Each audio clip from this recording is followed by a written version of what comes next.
Добро вечер. Девојчето од Тетово, кое било жртва на сексуална злоупотреба од страна на доделената старателка и неколку други машки лица, првично било згрижено во Заводот за социјална заштита.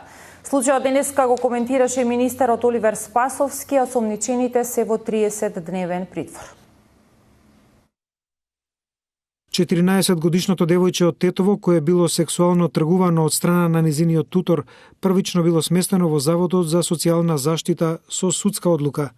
Алсат неофицијално дознава дека низините родители биле лишени од родителските права. Заводот назначил старател кој требало да се грижи за девојчето. Причината зошто тоа завршило во Заводот неофицијално дознаваме дека е претходно семејно насилство.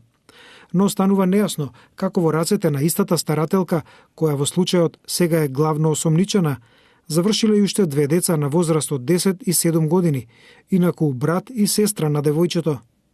По организираната криминална група, полицијата трагала скоро една година, а во истрагата биле вклучени Заводот и други институции.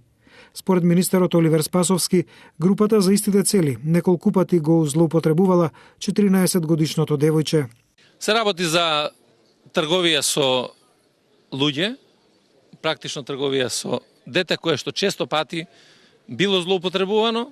За тоа се уапсени 10 лица кои што биле дел од оваа организирана група или синџирот на трговијата со луѓе.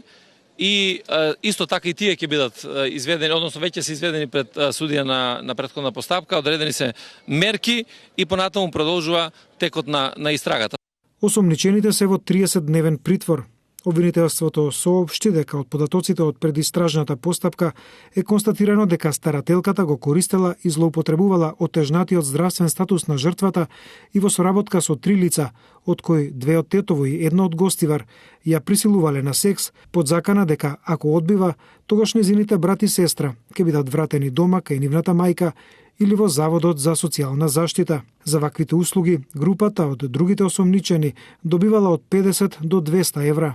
Старателката и уште тројца осомничени го повторувале делото скоро една година, од летото 2020 до септември 2021. 11 осомничени ќе бидат гонети за кривичното дело трговија со деца. 9 од нив се во притвор, еден на болничко лекување, а последниот им е недостапен на органите на прогонот. Споменатото кривично дело предвидува казна затвор од 8 до 10 години. Злоставуваното девојче од Тетово го докажува неуспехот и дефектот на институциите, коментираат од детската амбасада Меѓаши. Се смета дека за секој ваков случај постојат уште најмалку 5-6 други кои не биле откриени.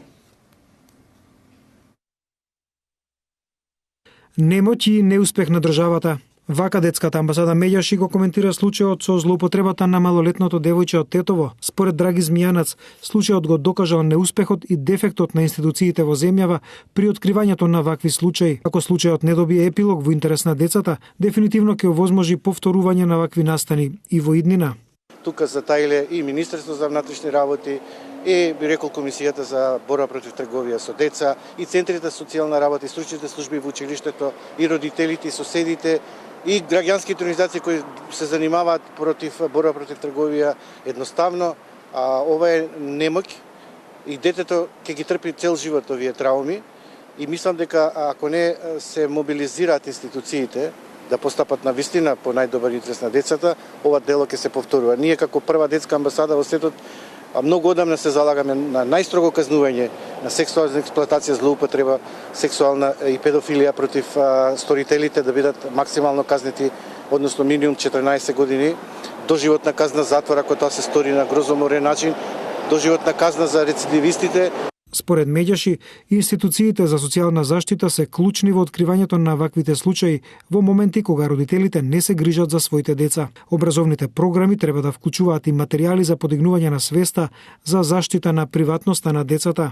И мислам дека од најрана детска возраст, од градинките во основните и средни училишта, мора децата се работи за превентивни програми за препознавање на несоодветно однесување, несоодветни допири, непримање подароци, невлегување во автомобили, непознати објекти, а децата да знаат што е право на приватност и никако да не дозволуваат да бидат ставени под сомнителни однесувања на возрастните. Во Медјаши се пријавени околу 1000 случаи на сексуална злоупотреба на малолетници, но се смета дека зад секој откриен случај постојат уште најмалку 5 до 6 други кои од различни причини не биле пријавени.